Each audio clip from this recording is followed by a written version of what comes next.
بسم اللہ الرحمن الرحیم۔ السلام علیکم جماعت چہارم۔ جیسے کہ آپ لوگ باب دوم اور باب سوم میں سے دو اسباق کی پڑھائی و لکھائی کا کام کر چکے ہیں، تو آج ہم باب سوم کا تیسرا سبق شروع کریں گے۔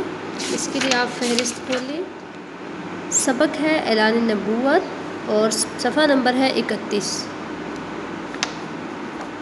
تو چلیے اس کی پڑھائی شروع کرتے ہیں۔ سبق کے عنوان سے یہ ظاہر ہو رہا ہے، نبوت کہتے ہیں جب نبی کریم صلی اللہ علیہ وآلہ وسلم کو نبی ہونے کا شرف حاصل ہوا اور نبی کریم صلی اللہ علیہ وسلم نے لوگوں میں یہ اعلان کیا کہ وہ اللہ تعالیٰ کی طرف سے بھیجے گئے نبی ہیں، اور اللہ تعالیٰ کے ایک ہونے کے اقرار کے بارے میں اور بتوں کی پوجا کے چھوڑنے کے بارے میں لوگوں کو نبی کریم صلی اللہ علیہ وآلہ وسلم نے درس دینا شروع کیا اور ان کو بتایا کہ اللہ تعالیٰ نے ان پر قرآن پاک نازل کیا ہے اور وہ اللہ پاک کے نبی ہیں۔ تو چلیے شروع کرتے ہیں۔ مکہ میں جب اسلام کی روشنی پھیلنا شروع ہوئی تو نبی کریم صلی اللہ علیہ وآلہ وسلم نے کوہ صفا کے دامن میں ارقم بن ابی ارقم رضی اللہ تعالیٰ عنہ کے مکان دارالارقم میں پہلا اسلامی مرکز بنایا، جہاں سے نبوت کے ابتدائی 3 برسوں میں خاموشی سے اسلام کی دعوت اور تبلیغ اور اسلامی تربیت کا کام کیا جاتا رہا۔ دارالارقم خانہ کعبہ کے بالکل نزدیک تھا جہاں مسلمان جمع ہوتے تھے۔ اس دوران آپ صلی اللہ علیہ وسلم کے رشتہ دار حضرت علی رضی اللہ تعالیٰ عنہ، حضرت زید رضی اللہ تعالیٰ عنہ سامنے آئے اور حضرت ابوبکر صدیق رضی اللہ تعالیٰ عنہ بہترین دوست کی حیثیت سے نبی کریم صلی اللہ علیہ وآلہ وسلم کے مددگار بنے۔ اس چھوٹی سی جماعت نے اسلام قبول کیا اور 3 سال تک خاموشی سے اسلام کی تبلیغ کا کام کرتے رہے۔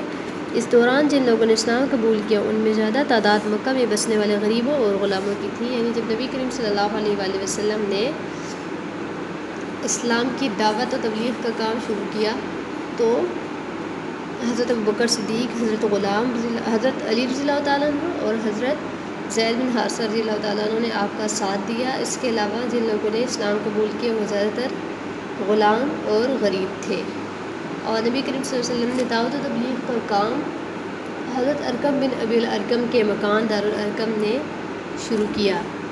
ایک روز حضرت جبرائیل علیہ السلام اللہ تعالیٰ کا پیغام لائے کہ اب نبوت کا اعلان کر دیا جائے اور کھل کر لوگوں کو اسلام کی تبلیغ کی جائے۔ یہ وحی نازل ہونے کے بعد نبی کریم صلی اللہ علیہ وسلم نے سب سے پہلے اپنے خاندان کے لوگوں کو کھانے کی دعوت پر بلایا، اپنے گھر بلایا اور کھانے کے بعد اسلام کی تبلیغ فرمائی۔ لیکن آپ صلی اللہ علیہ وسلم کا چچا ابو لہب سخت ناراض ہو گیا اور اٹھ کر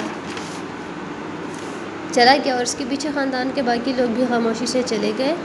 اگلے روز آپ صلی اللہ علیہ وسلم نے پھر خاندان والوں کی دعوت کی اور اسلام کی تبلیغ کرتے ہوئے فرمایا کہ اس کام میں کون میری مدد کرے گا؟ سب خاموش تھے، لیکن حضرت علی رضی اللہ تعالیٰ عنہ نے آگے بڑھ کر کہا کہ میں آپ صلی اللہ علیہ وسلم کا ساتھ دوں گا۔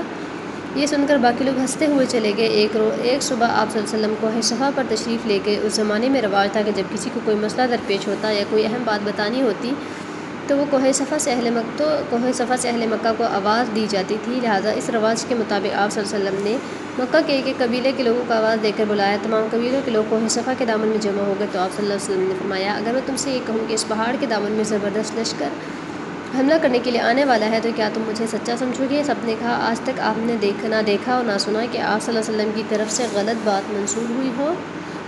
قریش کا یہ جواب سن کر آپ صلی اللہ علیہ وسلم نے فرمایا، میں تم کو اللہ کی جانب بلاتا ہوں اور اس کے سخت عذاب سے ڈراتا ہوں۔ نبی صلی اللہ علیہ وسلم کی یہ بات سن کر آپ صلی اللہ علیہ وسلم کا چچا ابو لہب سخت ناراض ہوا اور کہا کہ یہی بات کہنے کے لیے تم نے ہمیں بلایا تھا؟ یہ کہہ کر وہ اٹھ کر وہاں سے چلا گیا۔